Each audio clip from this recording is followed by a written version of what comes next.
Bien, quería hacerles en este día una catequesis sobre un himno antiguo que se llama Ven Espíritu Creador. Veni Creator Spiritus, que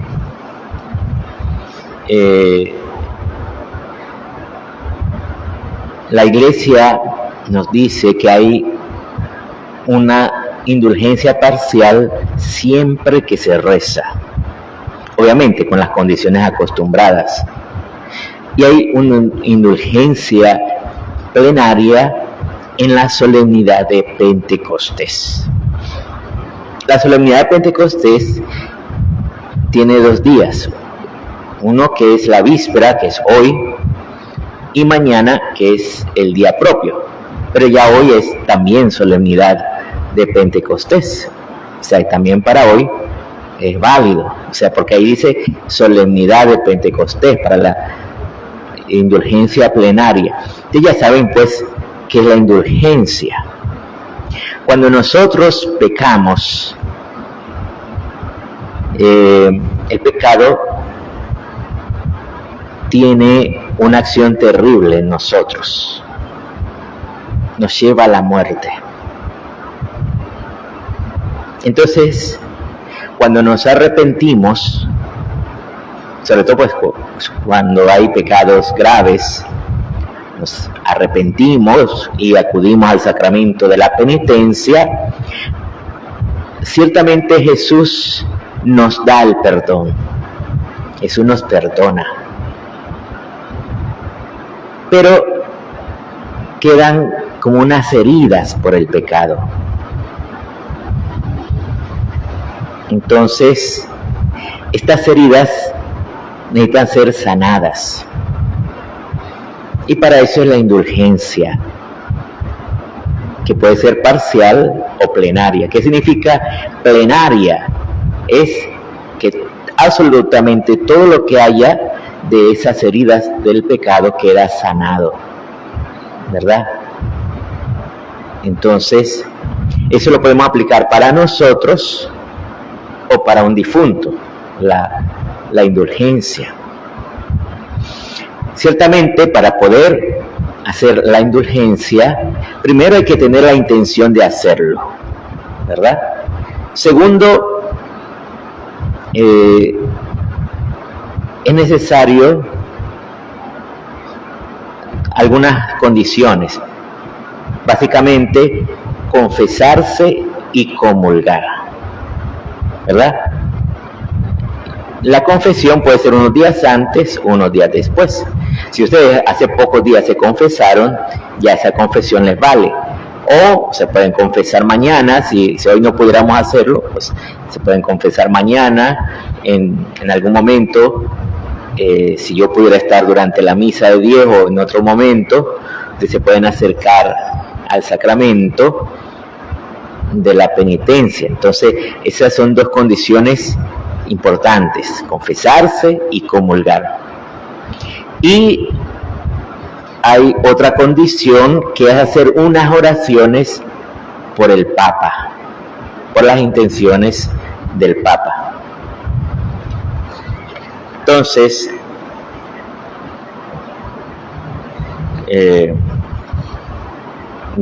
cortalo, tenemos tiempo, cortalo con la tijera. Entonces,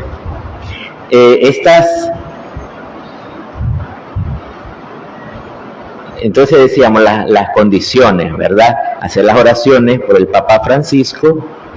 Y hay una intención que es importantísima, que es tener un desapego total de todo pecado.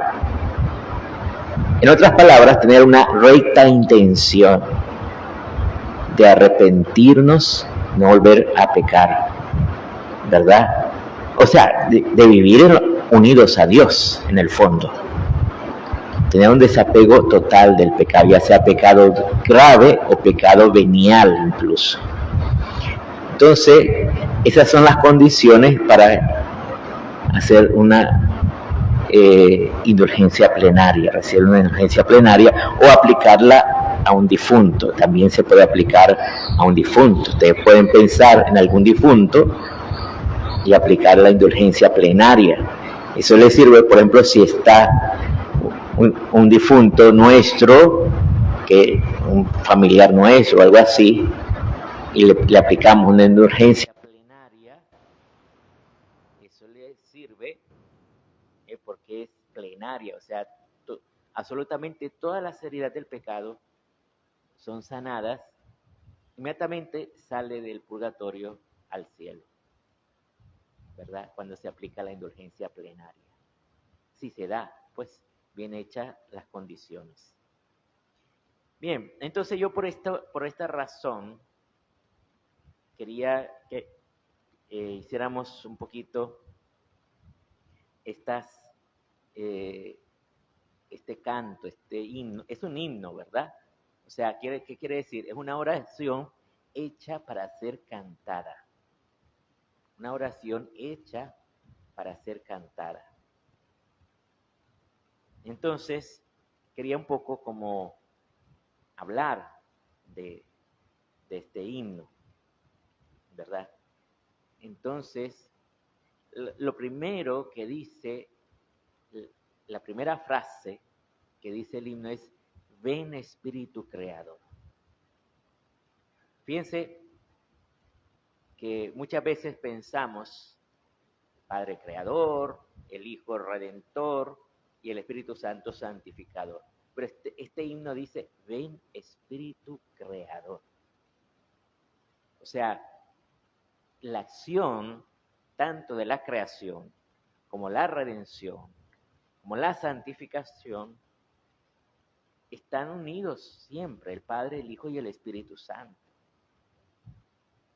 No es que uno solito estaba haciendo la creación y le dijo a los otros dos: ustedes no se metan, yo solito lo voy a hacer. No, estaban ahí los tres.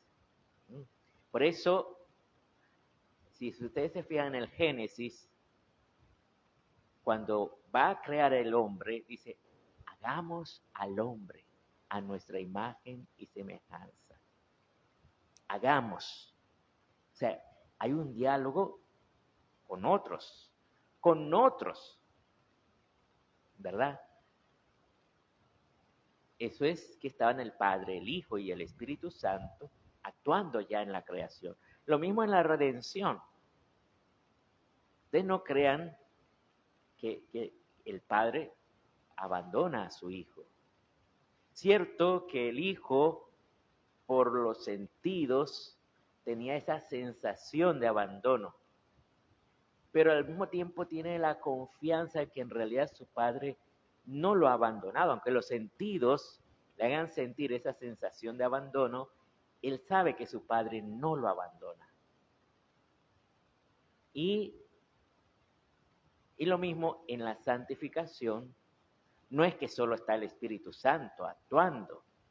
De hecho, el Padre, o sea, el Hijo sube al Padre, desde allí el Padre y el Hijo, viene el Espíritu Santo, pero también en todo momento el Hijo está orante ante el Padre, intercediendo por nosotros. En todo momento están orantes. Entonces, en griego hay una palabra que es neuma. También esa palabra está en hebreo, que sería roah. Esa palabra, tanto en griego como en hebreo, significan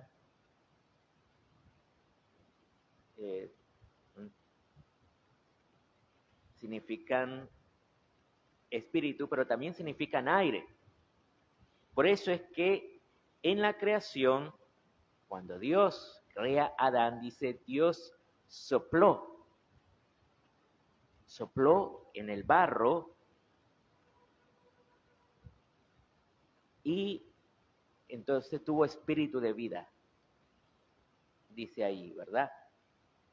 Tuvo espíritu de vida y empezó a vivir Adán. Igual, cuando nosotros tenemos la concepción, en ese momento, Dios insufla en nosotros el alma.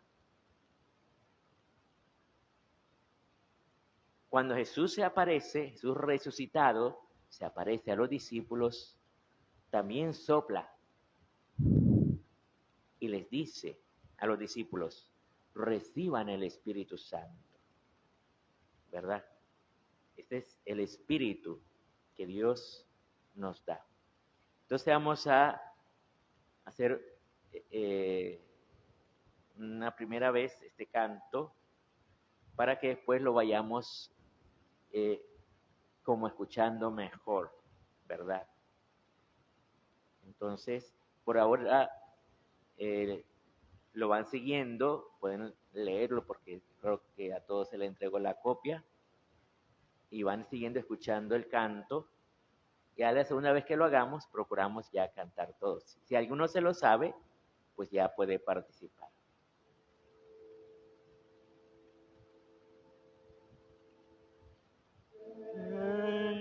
Espíritu creador, visita nuestra mente, llena de tu amor el corazón que has creado. Sé consolador, donde el Padre Altísimo, agua viva, fuego, amor, santo crisma del alma, dedo de la mano de Dios, promesa del Salvador, derrama tus 7 dones, suscita en nosotros la palabra, luz del intelecto, llama ardiente en el corazón, sana nuestras heridas con el bálsamo de tu amor. Defiéndenos del enemigo, danos el don de la paz, tu guía invencible nos preserve del mal. Oh luz de eterna sabiduría,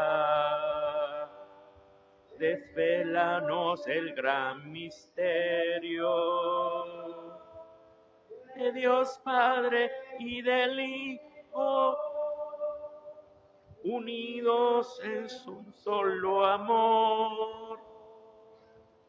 Amén.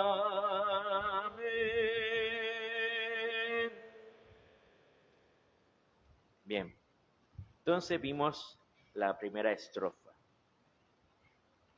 En la segunda estrofa, en el texto en latín, dice Paráclitos, que en español pues se ha puesto Paráclito, pero ha tenido 2 traducciones. Una que se usó más al principio de la iglesia, en el tiempo de las persecuciones, que era de abogado intercesor.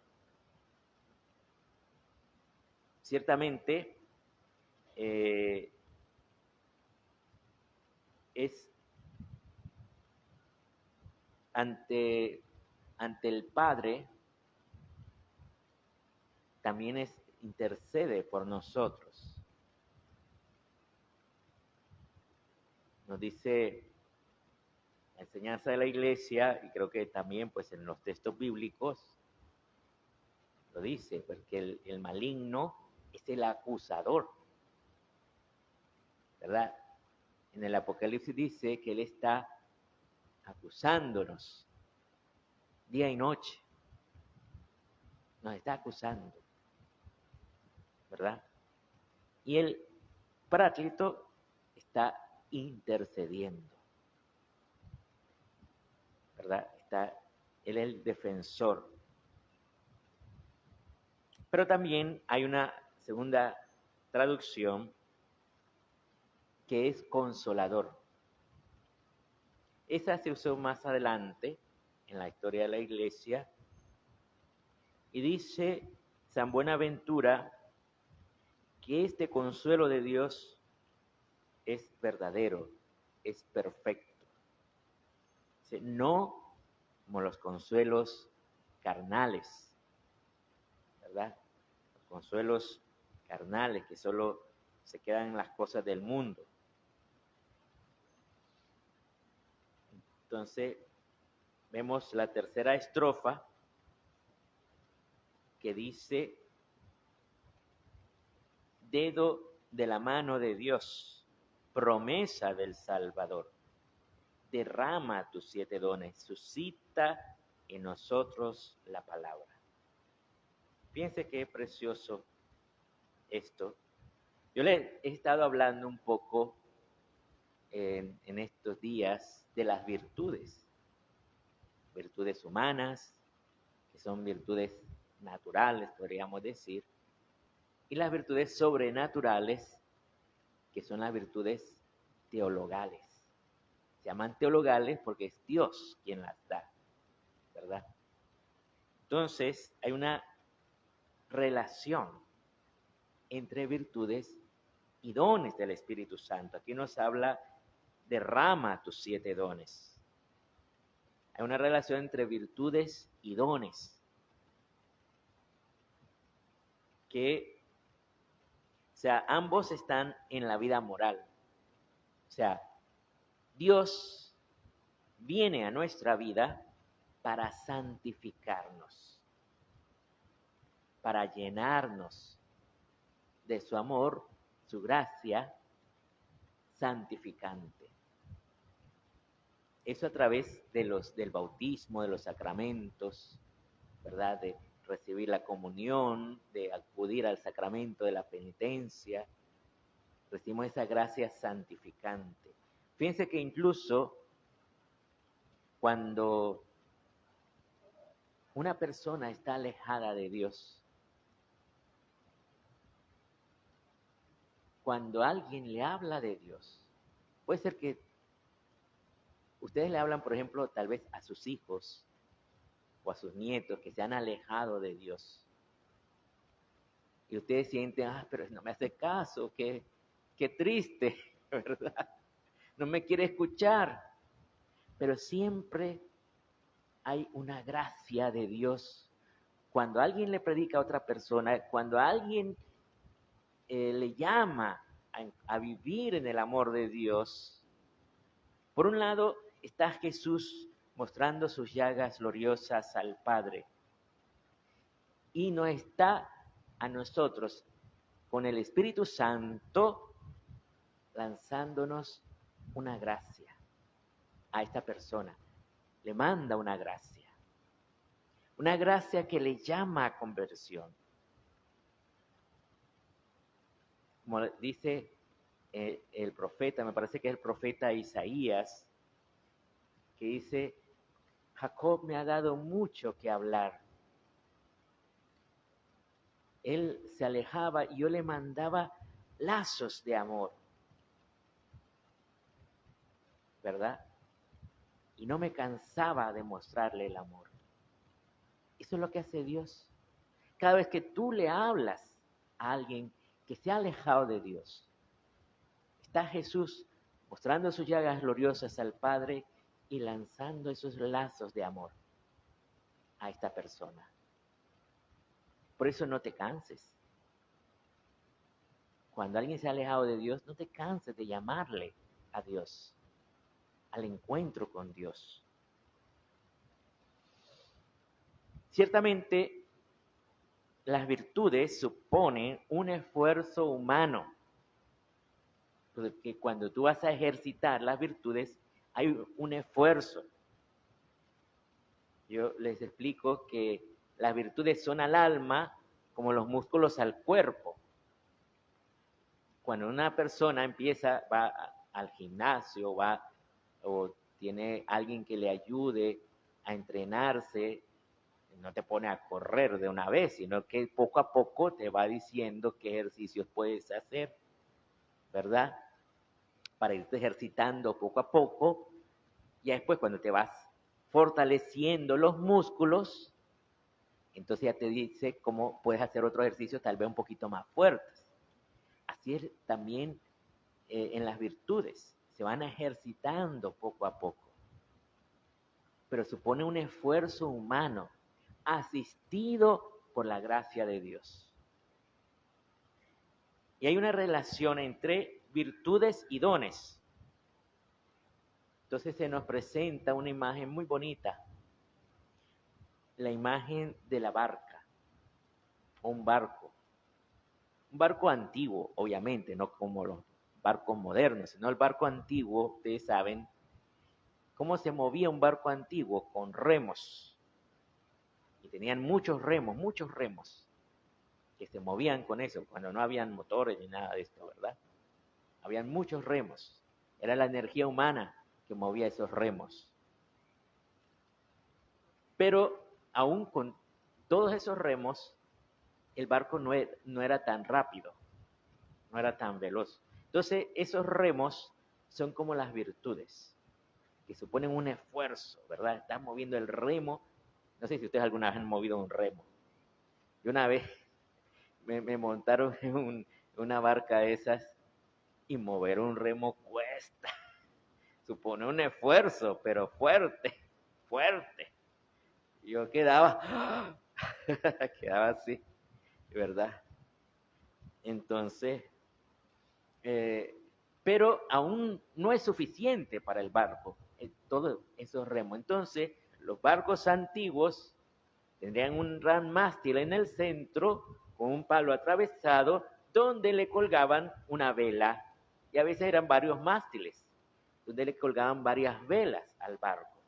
Entonces, con la fuerza del viento, ese barco avanzaba todavía más rápido. Y fíjense qué interesante que decíamos antes, que tanto Ruah como Neuma significan espíritu, pero también significan aire.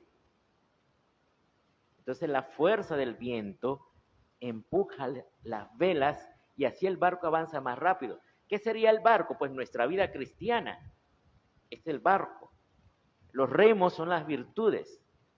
Los dones del Espíritu Santo son las velas sopladas por el viento, donde el Espíritu Santo es el que actúa más. No es tanto tu acción humana, sino es el Espíritu Santo que viene en auxilio de las virtudes. Por eso hay una virtud humana que se llama fortaleza, pero también hay un don del Espíritu Santo que se llama también fortaleza. Entonces, ese don del Espíritu Santo le da un impulso grande a esa virtud. Y a veces tú sientes que tu fortaleza no es tan fuerte. Entonces, pide el don de fortaleza para que impulse tu fortaleza, que está tal vez un poquito endeble, un poquito raquítica, esa fortaleza. Y entonces, ya con el don del Espíritu Santo, ya se va impulsando. También dice entonces, sé luz del intelecto, llama ardiente en el corazón. Fíjense qué hermoso. Dice que el intelecto, cómo se ¿Cómo se ilumina? Normalmente, naturalmente, el intelecto se ilumina con los sentidos. Pero los sentidos nos engañan a veces. Y entonces el intelecto no tiene una verdadera luz. E incluso a veces esta luz se vuelve oscuridad. ¿Cuándo se vuelve oscuridad esa luz? Por el pecado. Nuestro intelecto se puede oscurecer por el pecado. El mundo de hoy tiene el intelecto oscurecido porque ve a través del pecado muchas cosas que el mundo presenta como normales. O sea, la palabra de Dios nos ha enseñado que son pecados. O sea, por ejemplo, que dos personas se vayan a vivir sin el sacramento del matrimonio es un pecado grave. Y en el mundo de hoy parece normal. Solo es que te quieran mucho. Y entonces vámonos a vivir juntos y ya está. Todo una ilusión. Por eso decimos que están en la oscuridad del pecado. Necesita ser iluminada por el Espíritu Santo, este intelecto. Dice, llama ardiente en el corazón. Literalmente, el texto en latín dice, inflama nuestros corazones. Interesante porque cuando el corazón de Jesús se apareció la primera vez a Santa Margarita María de la Coque, ella ve que el corazón de Jesús, o sea, Jesús le está mostrando el corazón, y el corazón de Jesús está encendido en fuego, está ardiente. Jesús le está mostrando el corazón, y ese corazón está encendido en fuego. Entonces, aquí este himno pide que el Espíritu Santo, nos dice, es llama ardiente en el corazón, que inflame nuestro corazón. A veces nosotros pensamos, una inflamación es porque se me puso así gordo el pie o los tobillos. Eso se me inflamó. No, inflamar es que arde en fuego algo. Nosotros decimos eso más bien como encender, que se encienda en fuego, ¿verdad? Entonces, esto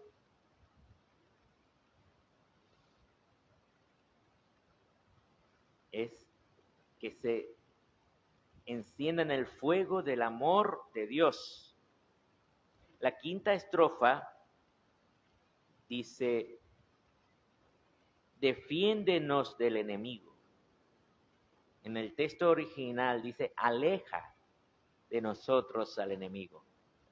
En latín, ¿verdad? Dice, aleja de nosotros. Aquí, esta versión nos dice, defiéndenos del enemigo. Fíjense que aquí nos habla entonces de la batalla espiritual. Es interesante, ¿no? O sea, toda la escritura nos habla de esta batalla, este combate espiritual, que todos nosotros libramos. Todos nosotros, cada uno está en esa batalla espiritual, ese combate espiritual. Dice el Evangelio que Jesús expulsa los demonios con el dedo de Dios. El dedo de Dios es el Espíritu Santo. Lo dice aquí más arriba, dedo de la mano de Dios. Entonces, Jesús expulsa a los demonios con el dedo de Dios.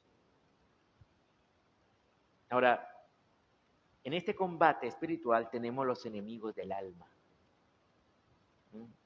¿Saben ustedes, verdad, cuáles son los enemigos del alma? Son tres. Los enemigos del alma son mundo, carne y demonio. Los tres enemigos del alma. Ya supongo ustedes saben cómo actúa el mundo, que nos engaña con los bienes materiales, con las cosas, ¿verdad? Y la carne nos engaña a través de los afectos, a través de las pasiones de la carne, ¿verdad? De la sexualidad. Pero el demonio tiene una forma muy sutil. Ciertamente, dice los maestros de espiritualidad, que el demonio solo ataca a los santos. O sea, que ya uno que ha renunciado a las cosas materiales, uno que procura vivir en castidad, en santidad, entonces viene el demonio y le ataca. Y eso es, en cierto modo, también a nosotros, ya que nos dio un golpe con el mundo, otro con la carne, ya con el demonio nos deja tendidos, ¿verdad? Porque, ¿qué es lo que hace el demonio? Primero, el demonio te tienta. El demonio, ¿saben ustedes que el demonio no puede ver tus pensamientos? Porque él es una criatura. Solo Dios puede ver nuestros pensamientos. El demonio no puede ver nuestros pensamientos. Pero el demonio ve nuestros actos. Entonces, viendo tus actos, mis actos, sabe de qué pie renqueamos. Y entonces por ahí te tienta. Por ahí te tienta. Si es en la sexualidad, pues te tienta por ahí. Si es con el licor, pues te tienta por ahí. Si es en la soberbia, que no soportas que nadie te diga nada, entonces te manda legiones de gente que te humillan. O con uno, a veces con uno que nos humilla día y noche ya basta, ¿verdad? Y entonces él nos tienta y después nos acusa. Ya lo mencionamos antes, ¿verdad? Él es el acusador. Él nos tienta y después nos acusa. ¿Con qué intención nos acusa? Para llevarte a la angustia.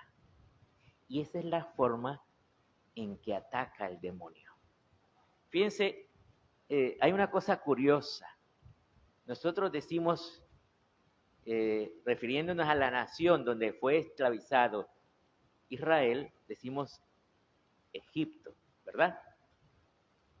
Y los que son de Egipto son los egipcios. Pero en hebreo hay una palabra que ahorita no la recuerdo cuál es esa palabra, que ellos refieren a Egipto. Y esa palabra en hebreo significa angustia. Fue lo que ellos sintieron, vivieron en Egipto. Angustia. Y esto es lo que quiere hacer con nosotros el demonio. Eso es lo que le pasa a Judas, por ejemplo. Judas ha entregado a Jesús y después se desespera, se angustia. Hay un relato bien, a mí me parece tremendo ese relato. Cuentan que en la época de más o menos de la Segunda Guerra Mundial, había una obra de teatro en Europa, en un país de Europa. Entonces, lo estaban presentando en un teatro. Y era la Pasión de Cristo, la obra. La Pasión de Cristo. Estaban presentando en ese teatro. Y hay una escena que se refiere a Judas, donde como que quiere mostrar toda esa angustia, toda esa desesperación de Judas, que al final lo va a llevar a suicidarse. Y entonces, cuando estaba en plena escena, en que el hombre estaba todo angustiado, todo desesperado, Dicen que se oyó una voz de una niña. Ustedes saben, a veces esas niñas pequeñas que tienen una voz tan aguda, y en el teatro, esa niña le habló con voz fuerte a la mamá, y se escuchó en todo el teatro, parece, esa niña, porque le dice, mamá, ¿por qué no va la Virgen? La Virgen lo ayudaría. Imagínate, o sea, esa inocencia de la niña, pero que muestra una gran sabiduría. Si nosotros acudiéramos a la Virgen, también nos ayudaría.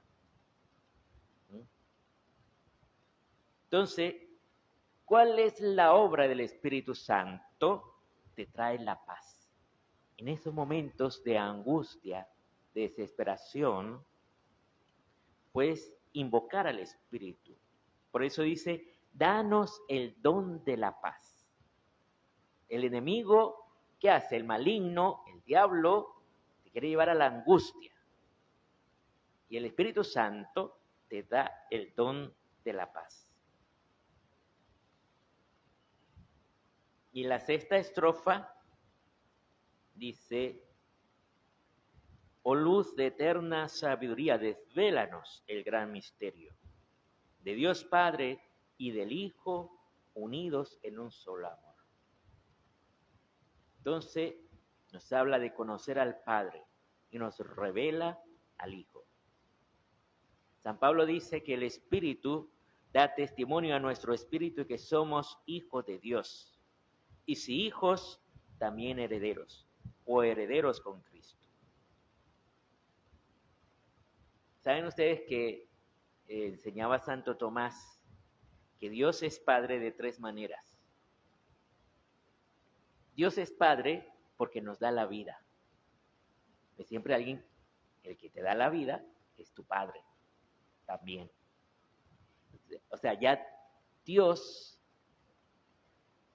tiene una paternidad hacia nosotros. Y después hay otra forma de paternidad de Dios que es en su providencia. Dios no abandona a ninguno de sus hijos. No te abandona. Y no te va a abandonar nunca. ¿Por qué? Porque te ama. Incluso aquellos hijos que nos pueden parecer malvados, Dios no los abandona porque siguen siendo sus hijos. Como una madre que tal vez su hijo se convirtió en delincuente, aunque la madre le sigue exhortando a cambiar, a no seguir ese camino, pero lo sigue amando porque es su hijo, ¿verdad? Entonces así es Dios. Dios nos ama siempre y nos provee. Pero hay una tercera forma de paternidad de Dios, que es la que nos da el bautismo. En esa tercera forma, dice San Pablo, no solo te llama hijo de Dios, sino que lo eres. O sea que te da la naturaleza divina. Por eso, al tener la naturaleza divina, eres heredero y coheredero con Cristo. Es lo que dice San Pablo. Herederos y coherederos con Cristo. ¿Cuál es la herencia de Jesús?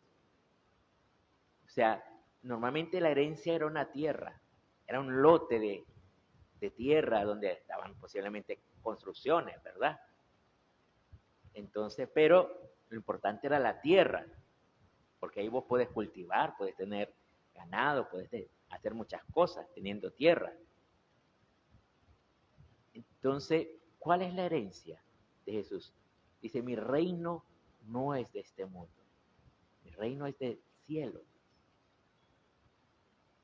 La herencia nuestra, hermanos, no está aquí, es en el cielo, es la vida eterna. Por eso termina diciendo que podamos creer en el Espíritu. Creer ¿qué significa creer en el Espíritu? Estar unidos en un solo amor. No solo unidos a Dios, sino unidos entre nosotros. Unidos entre nosotros, como hermanos. Que no veas al otro como enemigo, sino como hermano en Cristo. Nos llama pues a estar unidos.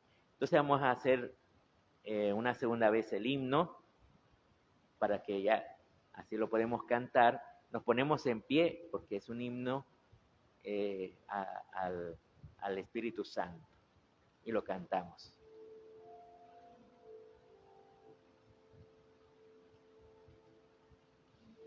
Ven Espíritu Creador,